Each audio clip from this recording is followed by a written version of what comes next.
Hoje, com o livro História da Redenção, mais um capítulo, agora o capítulo 45, que fala sobre o mistério da iniquidade. Mas antes peço para você curtir a página, se inscrever no canal, para que todos os dias eu possa trazer para você, tenha a oportunidade de trazer para você um vídeo novo, um capítulo novo e especial deste livro que hoje vem falando o seguinte. O apóstolo Paulo, em sua segunda carta aos Tessalonicenses, predisse a grande apostasia que resultaria no estabelecimento do poder papal. Declarou que o dia de Cristo não viria sem que primeiro venha a apostasia, e sendo revelado o homem da iniquidade, o filho da perdição, o qual se opõe e se levanta contra tudo que se chama Deus, ou objeto de culto, a ponto de assentar-se no santuário de Deus, ostentando-se como se fosse o próprio Deus. E ainda mais, o apóstolo adverte os irmãos de que o mistério da iniquidade já opera.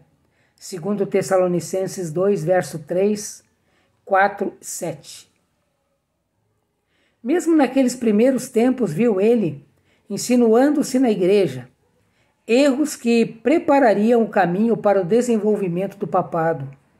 Pouco a pouco, a princípio, furtiva e silenciosamente, e depois mais às claras, à medida em que crescia em força e conquistava o domínio da mente dos homens, o mistério da iniquidade levou avante sua obra de engano e blasfêmia. Quase imperceptivelmente, os costumes do paganismo tiveram um ingresso na igreja cristã. O espírito de transigência e conformidade fora extinguido durante algum tempo pelas terríveis perseguições que a igreja suportou sob o paganismo.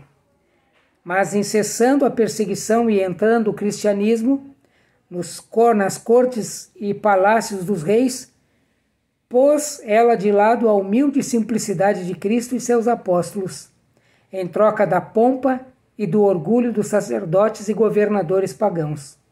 E, em lugar das ordenanças de Deus, colocou teorias e tradições humanas. A conversão nominal de Constantino, na primeira parte do século IV, causou grande regozijo, e o mundo, sob o manto de justiça aparente, introduziu-se na igreja. Progredia rapidamente a obra da corrupção. O paganismo, conquanto parecesse suplantado, tornou-se o vencedor. Seu espírito dominava a igreja. Suas doutrinas, cerimônias e superstições incorporaram-se à fé e culto dos professos seguidores de Cristo. Esta mútua transigência entre o paganismo e o cristianismo resultou no desenvolvimento do homem no pecado, o homem do pecado, predito na profecia como se opondo a Deus e exaltando-se sobre ele. Aquele gigantesco sistema de religião falsa é a obra-prima do poder de Satanás, monumento de seus esforços para sentar-se sobre o trono e governar a terra segundo a sua vontade. Para conseguir proveitos e honras mundanas, a igreja foi levada a buscar o favor e apoio dos grandes homens da terra. E, havendo assim rejeitado a Cristo, foi induzida a prestar obediência ao representante de Satanás, o bispo de Roma. Uma das principais doutrinas do romanismo é que o Papa é a cabeça visível da Igreja Universal de Cristo, investido de autoridade suprema sobre os bispos e pastores em todas as partes do mundo. Mais do que isto, o Papa se arrogou os próprios títulos da divindade. Satanás bem sabia que as Escrituras Sagradas habilitariam os homens a discernir seus enganos e resistir a seu poder. Foi pela palavra que o mesmo Salvador do mundo resistiu a seus ataques. Em cada assalto, Cristo apresentou o escudo da verdade eterna, dizendo: está escrito. A cada sugestão do adversário, opunha a sabedoria e poder da palavra, a fim de Satanás manter seu domínio sobre os homens e estabelecer a autoridade do usurpador papal. Deveria conservá-los na ignorância das Escrituras.